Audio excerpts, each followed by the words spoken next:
જય ભીમ નવ ઉદય. જુનાગઢ એસટી વિભાગીય નિયામક ડીસી રાવલની ઓફિસમાં જાતા પહેલા દીકરીઓએ 100 વખત વિચાર કરવો પડે છે. અવારનવાર આપને ફરિયાદ મળતી હોય છે કે દીકરીઓના એસટીમાં શોષણ કરવામાં આવે છે અધિકારીઓને કર્મચારીઓ દ્વારા. જે દીકરીઓ આ લોકોના તાબે થાય એને નોકરી દરમિયાન કોઈ જાતની કનડગત ના કરવી, અને જે દીકરીઓ આ લોકોના તાબે નથી થતી એ લોકોને કોઈ બી વહીવટી કારણો ઊભા કરી આ દીકરીની બદલી કરવામાં આવે છે. ઇન્ટર બદલી દીકરીની ના થાય. 700 કિલોમીટર છતાં ચેતનાબેન આહિરની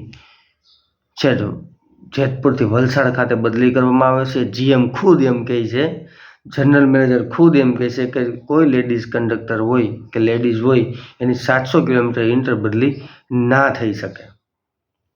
તો આ જે જુનાગઢ ડિવિઝનના ડીસી રાવલ, દિલીપ રવૈયા, જેતપુરના દિલીપ હુદડ અને પેલો વહીવટી અધિકારી જોગલ અને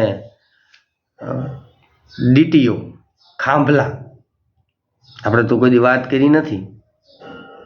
આ લોકોની મિલીભગતથી બેનની બદલી છેક વલસાડ કરવામાં આવી. આહિર સમાજને આપણે ઘણી અપીલ કરી, ઘણા હાથ જોડ્યા, પણ કોઈ આહિર સમાજ આ બેન દીકરીના વારે આવ્યો નથી. બેન છેક જીએમ ઓફિસ સુધી કાલે જઈ આવ્યા, ત્યાં પણ એને કોઈ વળતો જવાબ મળેલ નથી.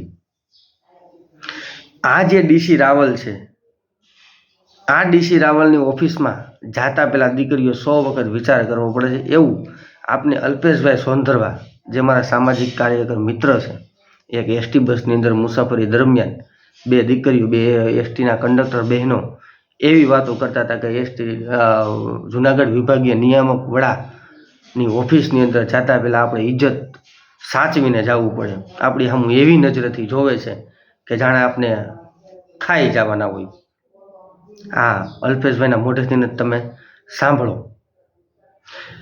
અવારનવાર આપને એવા સમાચાર મળે છે કે એસટીના કર્મચારીઓ કાંઈ ભૂલ કરે તો એસટીના અધિકારીઓ એને મુવમેન્ટ ઓર્ડર, સસ્પેન્ડ, ડિસમિસ, બદલી આવું બધું કરતા હોય કે તમે લોકોએ એસટીને ઝાખપ પહોંચાડી છે. તો આજે વિભાગીય નિયામક ડીસી રાવલ જે પોતાની ઓફિસની અંદર પોતાનો જન્મદિવસ સેલિબ્રેટ કરે છે અને સરકારને આવડું મોટું નુકસાન કરે છે, એસટીને આવડું મોટું નુકસાન કરે છે, ત્યારે એસટીને ઝાખપ નથી પડી. તો આ સેન્ટ્રલ ઓફિસના અધિકારીઓ, અમુક જે નાલાયક અધિકારીઓ છે, એ લોકોને આની વિરુદ્ધ કોઈ જાતની ખાતાકીય કાર્યવાહી કરવામાં ખબર પડતી નથી કે પછી આ બધા મામા માસીના છે ને એકબીજા હપ્તા ખાય છે, એકબીજાને પૈસા પહોંચાડે છે. કે એસટીની અંદરથી જે કાંઈ ભંડોળ આવતું એમાં બધાનો મિલીભગત છે કે જે એસટીના જે કર્મચારી સેજ ફોલ્ટમાં આવે તો એને ધંધા લગાડતો, પણ અધિકારી કદાચ કોઈ વ્યક્તિ અધિકારીઓના ત્રાસથી બસની અંદર ગળાફાંસો ખાઈ જાય તો પણ એની વિરુદ્ધ કોઈ કાર્યવાહી નહીં કરવાની. કે આવું તમે બધું નક્કી જ કરીને બેઠા છો. સમાજના લોકો જાગૃત થાવ, નહીં તો તમારી ને મારી બધાની આ જ દશા છે. આ નાલાયકો, આ ડીએનએ ફેરવાળા, આ એની જનેતાનું ધાવણ લજાવે ઈ માયલા અધિકારીઓ છે.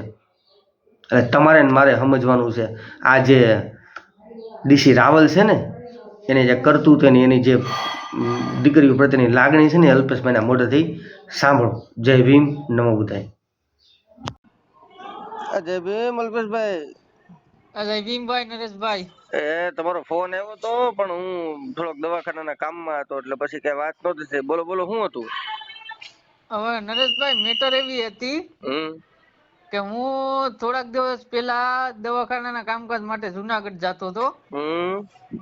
તો બે લેડીઝ કંડક્ટર હતી બસમાં, જે હું બસમાં હતો એમાં. હા, ને ઈ એવી વાતો કરતી હતી કે જુનાગઢ જિલ્લાનો એસટી નો વડો છે ને જે ડીસી, હા, ઈ એટલો ખરાબ માણસ છે કે આપણે શું કહેવાય કે એની ઓફિસમાં જવું હોય ને કઈ કામકાજ માટે ઈ કે તો આપણે ઈ કે આપણી ઇજ્જત હાચવીને જવાનું એમ. એટલે ક્યાંક ને ક્યાંક ઈ કે આપણે ડર લાગે કે આ શું કહેવાય કે આપણી શારીરિક આપણી માથે કઈ કરે નહીં એમ. બરોબર છે.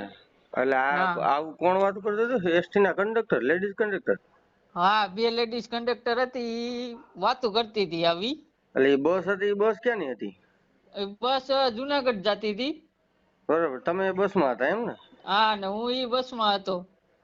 બરોબર છે. હવે અલ્પેશભાઈ બહુ કહેવાય આ, ભલે આપણે વાયા મીડિયા થોડા ઘણા સમાચાર મળે છે, પણ હા ટૂંકમાં શું છે, આપણે પુરાવા વગર આપણે કોઈ વસ્તુ કરીએ નહીં કલ્પેશભાઈ. હા પણ આમ વાયા મીડિયા સૂત્રો દ્વારા આપણે માહિતી તો મળે કે હા આ જે વ્યક્તિ છે એ થોડીક નજરના ખરાબ છે, છોકરીઓ બાબતે થોડીક ખરાબ નજર કરતા હોય એવું મેસેજ તો આવે, આપને મળે, સૂત્રો દ્વારા માહિતી મળે. ઘણા ખરા લોકો એસટી ના કર્મચારીઓ અધિકારીઓ ફોન કરીને કે, પણ શું છે આપણી પાસે પુરાવા ન હોય ને અલ્પેશભાઈ, આપણે કોઈ વસ્તુ કરી ન શકીએ. તમે સમજી ગયા? બરોબર છે ને. હું તો નરેશભાઈ ખરેખર જે આ ચેતનાબેન આહિર છે ને, એને જે તમને રેકોર્ડિંગ મોકલ્યું એ બદલ હું કહેવાય એની થોડીક હિંમત ને પણ હું બિરદાવું છું.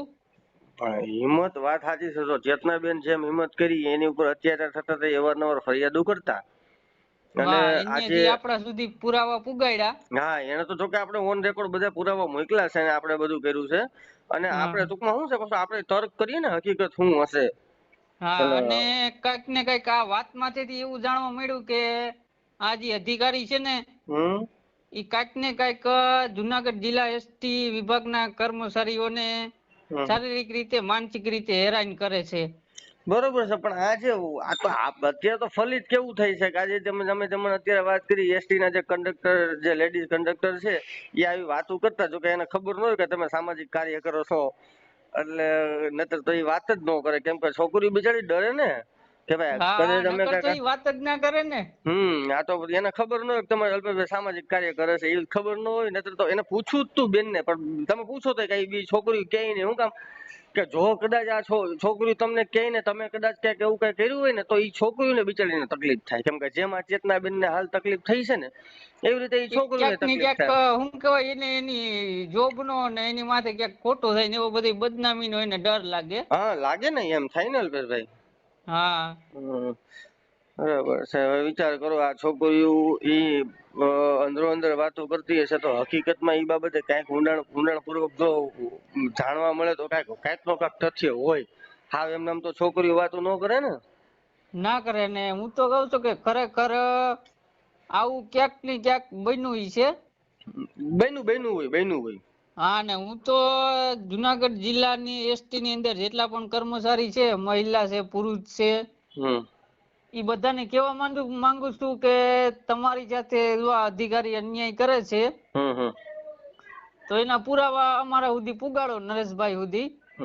અને આ તમે મને જે અત્યારે ફોન કર્યો તો 2 દિવસ પહેલા કર્યો તો, પણ આપણે વાત નથી થઈ, તો અત્યારે હું રેકોર્ડિંગ વાયરલ કરું તો વાંધો નહીં ને? ના ના ના, તમ તારે કઈ વાંધો નહીં, કરી દો વાયરલ. આપણે સમાજ માટે જ કામ કરીએ છીએ. ના ના, આ તો આમાં કેવું થતું અલ્પેશભાઈ કે જો કે તમે તો સામાજિક કાર્ય કરશો એટલે વાંધો નહીં, પછી હા અમુક લોકોને આપણો ફોન ઘણા ને એવા આવતા કેમ કે નરેશભાઈ તમે મારા રેકોર્ડિંગ વાયરલ ન કરતા, એટલે આપણે પૂછ્યા વગર ન કરીએ. પણ આ તમે હા જે અત્યારે મને માહિતી આપી, માહિતી આમ બહુ આમ એક સમજીએ તો દુઃખ જેવી માહિતી કે આજે આ છોકરી આવી રીતની વાતો કરતી હોય બસ ની અંદર, કંડક્ટરો કે આ ભાઈ જે ડીસી રાવલ છે, જે જુનાગઢના વડા, એ આવી રીતે છોકરી ઉપર ખરાબ નજર નાખે છે, અને છોકરી એને કેબિનમાં કાંઈ રજૂઆત કરવા માટે જાય તો આમ બી ને જાય કે કાંઈક અમને શારીરિક તકલીફ કરશે, શારીરિક કાંઈક શોષણ કરવાની કોશિશ કરશે. આવી એટલે ક્યાંક છોકરીઓ, ને ક્યાંક એની શું કહેવાય ઇજ્જત હાસવીને એને જવું પડે. હા, પણ ટૂંકમાં મને તો ઘણા એવી માહિતી મળી છે કે એસટી ના ઘણા ખરા કર્મચારી તમને કહું છોકરીઓના શોષણ કરે છે, પણ છોકરીઓ બહાર નથી આવતી. કરે છે, એમાં 100% ની વાત છે. ના ના, કાંઈ વાંધો નહીં. હાલો આપણે આ રેકોર્ડિંગ વાયરલ કરીએ અને સમાજને બતાવીએ કે અમે આ જે કઈ કરીએ છીએ કઈ ખોટું નથી કરતા. જો આ તો અને આપણે હું તો આ આપણે રેકોર્ડિંગ ના માધ્યમથી દરેક જે મહિલા કર્મચારી છે એને પણ કેવા માંગુ છું કે જો તમારી પાસે કોઈ પુરાવા હોય તો મોકલો નરેશભાઈ ને, હા, બરોબર છે.